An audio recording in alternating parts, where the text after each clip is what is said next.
नमस्कार। सत्य तथ्य विशेषमा स्वागत छ। म बिमा लुङ्गेरी। तपाईँ हामीलाई सत्य तथ्य अनलाइन न्युज पोर्टल, सत्य तथ्य फेसबुक पेज र युट्युब च्यानलबाट एकैसाथ हेर्न सक्नुहुन्छ। सुरु गरौँ आजको विशेष। पछिल्लो दशकमा सूचना प्रविधिको द्रुततर विकास र विस्तार भएसँगै अनलाइन डिजिटल स्पेसमा अभिव्यक्ति स्वतन्त्रताको अभ्यास निकै सहज भएको छ। यसले सार्वजनिक चासोका विषयमा हुने बहसलाई व्यापक जनस्तरसम्म फैलाउन मद्दत गरेको छ। नीति निर्माण तहमा नागरिक स्तरबाट हुने निगरानी र सुधारका लागि यस्ता बहसले योगदान दिने क्षमता राख्दछन्। एकातिर सूचना तथा सञ्चार प्रविधिमा आएको क्रान्तिका कारण नेपालमा इन्टरनेट मुख्य सञ्चार माध्यमको रूपमा विकास भएको छ र मानव अधिकारको अभ्यासमा सहजता आएको छ भने अर्कोतिर इन्टरनेट डिजिटल प्लेटफर्ममा हुने कतिपय अवांछित क्रियाकलापले साइबर अपराध बढाएको भन्ने तर्क पनि उत्तिकै पेचिलो हुन पुगेको छ। यस पृष्ठभूमिमा विद्युतीय कारोबार ऐन 2063 र केही विद्यमान कानूनका आडमा पत्रकार लगायत सामान्य नागरिकलाई साइबर अपराधमा आरोपित गर्ने र दुःख दिने काम पनि भइरहेको छ। सूचना प्रविधिको सम्बन्धमा व्यवस्था गर्न बनेको विधेयक सूचना प्रविधि विधेयक विगत 3 वर्षदेखि संघीय संसदमा विचाराधीन छ। यो विधेयक सरकारले संघीय संसदको तल्लो सदन प्रतिनिधि सभामा 2075 साल फागुन 2 गते दर्ता गरेको थियो। यो विधेयकले सूचना प्रविधिको विकास, प्रवर्धन र नियमन गर्न, साइबर सुरक्षाको उचित व्यवस्था गरी साइबर अपराधलाई नियन्त्रण गर्ने तथा सामाजिक सञ्जालको प्रयोगलाई व्यवस्थित र मर्यादित बनाउने उद्देश्य राखेको छ। यस विधेयकमा कुल 19 परिच्छेद र 131 दफा रहेका छन्। यो विधेयक ऐन बनेसँगै विद्युतीय कारोबार ऐन 2063 र राष्ट्रिय सूचना प्रविधि विकास समिति गठन आदेश 2058 खारेज हुने जनाएको छ। यस विधेयकको मस्यौदा तयार पार्दादेखि नै यसले तीव्र बहस सिर्जना गरेको छ र यो बहस अहिलेसम्म पनि जारी छ, किनकि यो संसदबाट पारित भइसकेको छैन। तल्लो सदनको विकास तथा प्रविधि समितिले दफावार छलफल गरे पनि तत्कालीन प्रतिपक्षी नेपाली कांग्रेसका सदस्यहरूले भने प्रविधि समितिको बैठकमा नोट अफ डिसेन्ट लेखी विधेयकका कतिपय बुँदामा असहमति जनाएका कारण यो विधेयक समितिबाट अगाडि बढ्न सकेको छैन। यो समग्र परिप्रेक्ष्यमा आएको यस सूचना प्रविधि विधेयकले नागरिक स्वतन्त्रता, विशेष गरी अभिव्यक्ति स्वतन्त्रता र गोपनीयताको हक लगायत आधारभूत मानव अधिकारको कति सम्मान, रक्षा र प्रवर्धन गर्छ भन्ने सवाल अहिले पनि महत्त्वपूर्ण हुन पुगेको छ। अभिव्यक्ति स्वतन्त्रता र मानव अधिकारको संरक्षणको परिप्रेक्ष्यमा विधेयकका आपत्तिजनक प्रावधानहरूको खारेजी पनि आवश्यक छ। नेपालको संविधान र प्रचलित कानून मानव अधिकार सम्बन्धी अन्तर्राष्ट्रिय दस्तावेज जस्तै मानव अधिकार सम्बन्धी विश्वव्यापी घोषणापत्र, नागरिक तथा राजनीतिक अधिकार सम्बन्धी अन्तर्राष्ट्रिय अनुबन्ध र विश्वमा साइबर अपराध र साइबर सुरक्षा सम्बन्धी विषयमा अहिलेसम्म विश्वास भएको मध्ये धेरैले स्वीकार गरेको बुडापेस्ट कन्भेन्सनका सम्बन्धित प्रावधानहरूका आधारमा सूचना प्रविधि विधेयकमा सुधार तथा संशोधन हुनुपर्छ।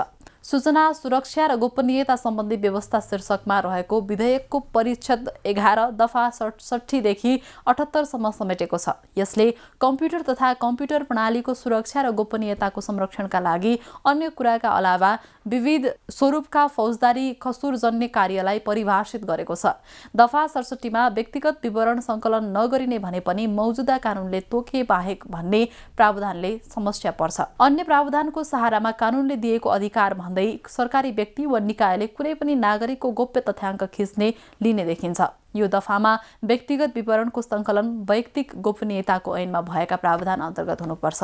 व्यक्तिको विवरण जथाभावी सङ्कलन गर्नु गोपनीयताको अधिकारको हनन हो। कम्प्युटर तथ्याङ्क तथा कम्प्युटर प्रणालीको गोपनीयता, विश्वसनीयता र पहुँचसँग सरकार राख्ने फौजदारी कसुरसँग सम्बन्धित विषयका सन्दर्भमा बुडापेस्ट महासन्धिलाई आम रूपमा नै अन्तर्राष्ट्रिय मापदण्ड तथा असल अभ्यासको मानक तथा आधार दस्तावेजका रूपमा लिइन्छ।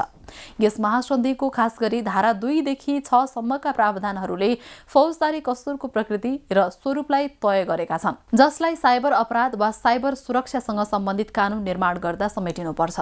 यस अन्तर्गत गैर कानूनी पहुँच, गैर कानूनी अवरोध, तथ्याङ्कमा हस्तक्षेप, प्रणाली उपर हस्तक्षेप र उपकरणहरूको दुरुपयोग जस्ता प्रावधान छन्। यस्ता प्रकृतिका कसुरलाई साइबर सुरक्षा तथा साइबर अपराधसँग सम्बन्धित राष्ट्रिय नीति कानून निर्माण गर्दा मानक आधारका रूपमा लिनुपर्छ। यसले राष्ट्रिय नीति कानूनलाई अन्तर्राष्ट्रिय मानकसँग तादात्म्यता राख्न समेत मद्दत गर्दछ। दफा 79 देखि 88 सम्म रहेको साइबर सुरक्षा सम्बन्धी व्यवस्था शीर्षकमा साइबर सुरक्षा सम्बन्धी व्यवस्था रहे पनि यसले समेटेका प्रावधानहरूसँग साइबर सुरक्षाको सम्बन्ध छैन वा अत्यन्त न्यून मात्र छ। बरु यस परिच्छेदको दफा 83 देखि 88 मा बृहत्तर रूपमा व्यापक र भारी शब्दहरूले भरिएको सामग्रीमा आधारित फौजदारी कसुरको प्रबन्ध गरिएको छ। यो प्रबन्ध आफैमा साइबर सुरक्षासँग अन्तर सम्बन्धित छैन, बरु यस खाले प्रावधानले अभिव्यक्ति स्वतन्त्रताको आधारभूत मौलिक हकमाथि गम्भीर जोखिम तथा चुनौती पैदा गर्दछन्। दफा 83 ले कसैले विद्युतीय प्रणालीको प्रयोग गरी अर्को व्यक्तिलाई निरन्तर रूपमा हैरानी गर्ने, जिस्क्याउने, होच्याउने, हतोत्साहित गर्ने, अपमान गर्ने वा हप्काउने जस्ता कार्यलाई साइबर बुलिङ भनी परिभाषित गरेको छ। यसै दफाले यस्तो कार्य गर्न गराउन नहुने भनी प्रतिबन्धित समेत गरेको छ। साइबर सुरक्षासँग कुनै किसिमको सम्बन्ध रहँदैन।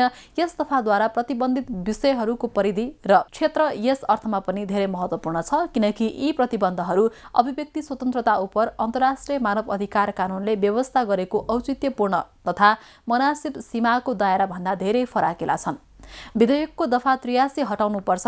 दफा 84 ले साइबर आतंकलाई निषेध गर्दै कसैले विद्युतीय प्रणालीको प्रयोग गरी नेपालको राष्ट्रिय सुरक्षा, सार्वभौमसत्ता, भौगोलिक अखण्डता, राष्ट्रियता वा राष्ट्रिय एकता, स्वाधीनता, स्वाभिमान, संघीय इकाइ बीचको सुसम्बन्ध खलल पार्ने वा मुलुकको सुरक्षा वा तथ्याङ्क प्रणालीमा अवरोध सिर्जना गर्ने वा प्रतिकूल असर पार्ने कुनै कार्य गर्ने वा गराउन हुँदैन भनी साइबर आतंकलाई परिभाषित गरेको छ।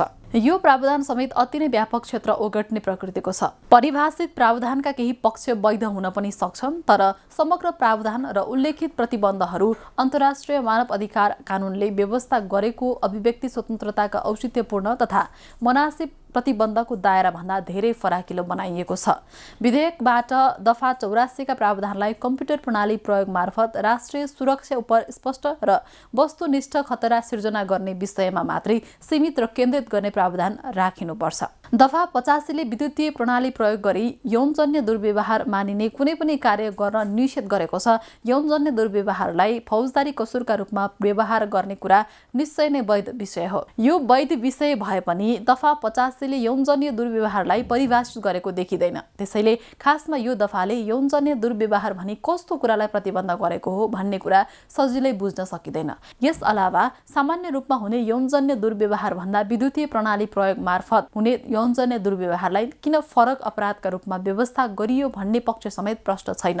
जे भए पनि यस्तो दुर्व्यवहारको घटना कसरी घटित भएको छ भन्ने पक्ष अत्यावश्यक हो। विद्यमान फौजदारी संहितामा भएको यौनजन्य दुर्व्यवहार सम्बन्धी दफा 224 को प्रावधानले विद्युतीय माध्यमको प्रयोग गरी हुने यौनजन्य दुर्व्यवहारलाई समेटेको छ। त्यसैले दफा 85 विधेयकबाट हटाइनुपर्छ।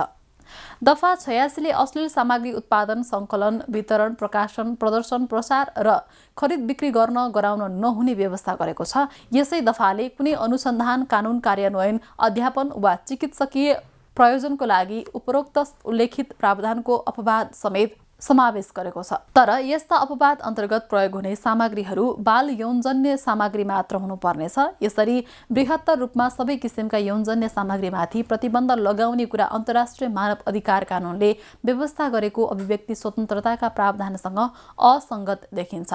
बरु यो कसुरलाई बाल यौनजन्य दुर्व्यवहारसँग सम्बन्धित सामग्रीमा मात्र केन्द्रित गरी बुडापेस्ट महासन्धिको धारा 9 सँग तादात्म्य तथा अनुकूल बनाउनु पर्दछ।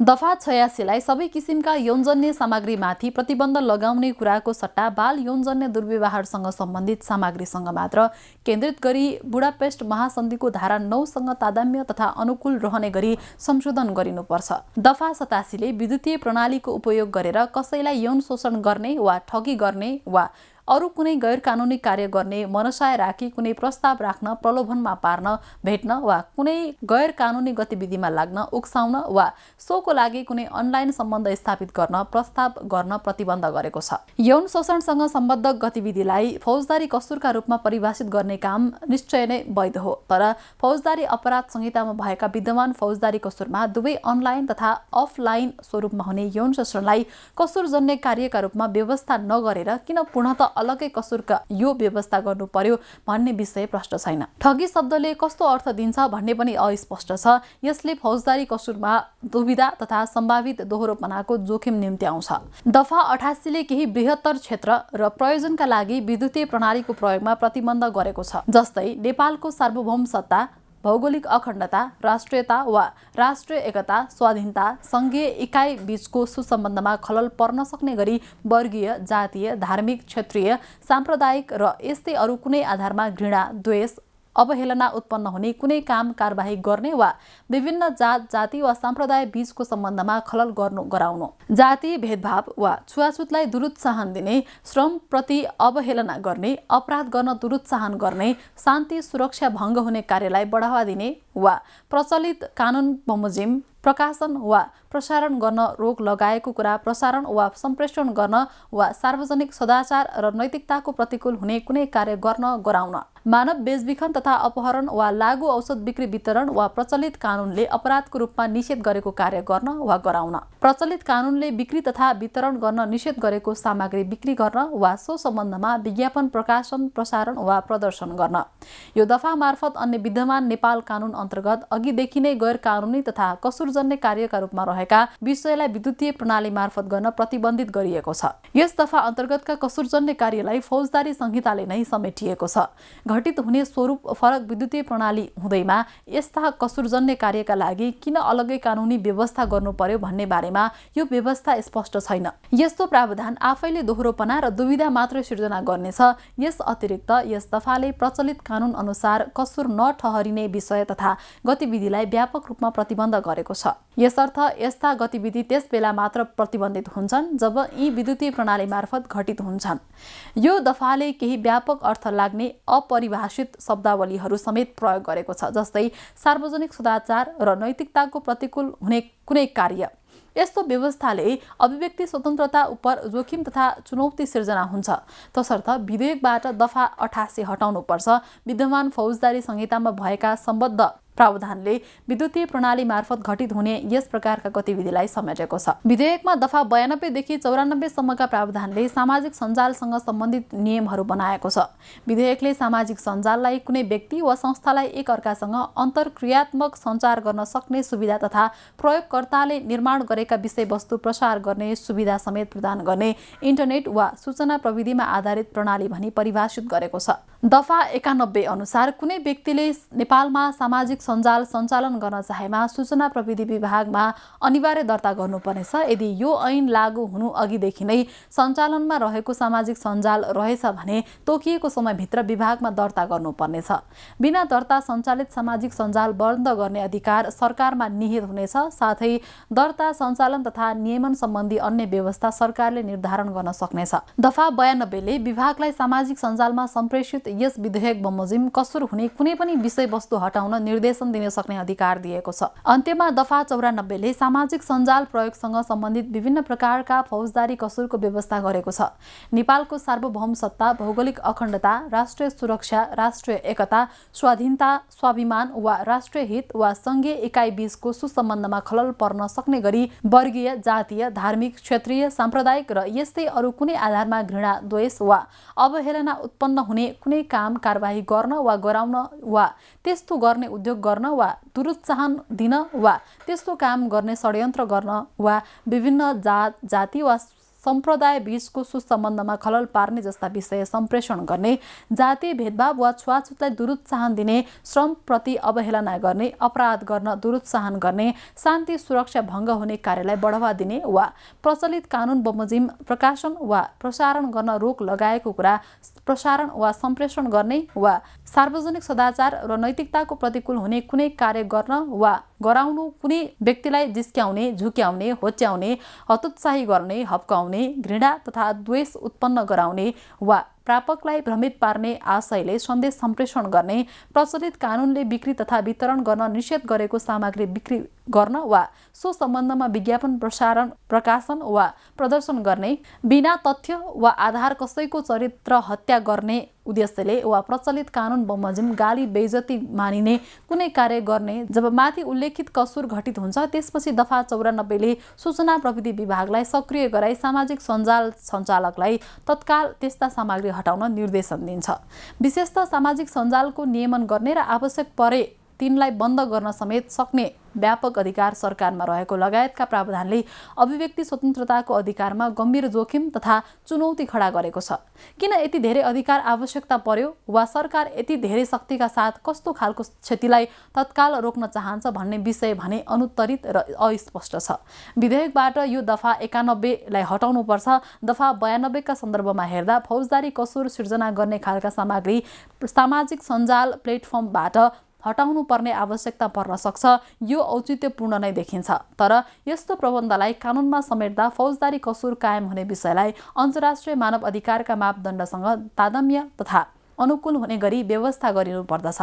विषय र सन्दर्भ जे भए पनि सबैभन्दा महत्त्वपूर्ण पक्ष यो हो कि कुनै विषय वा कुरा कसुरजन्य वा गैर कानुनी हो वा होइन भन्ने प्रश्नको निरूपण निर्धारण स्वतन्त्र न्यायिक निकायबाट हुनुपर्छ, सरकार वा सरकारी निकायबाट ठाडै गर्ने होइन। अन्त्यमा दफा 94 ले विधेयकको परिच्छेद 12 का अन्य दफामा भएका अधिकांश प्रावधानलाई नै दोहोर्याएको छ। त्यसैले माथि उल्लेखित गरिएकै कारणका आधारमा यो दफालाई पनि हटाउनुपर्छ।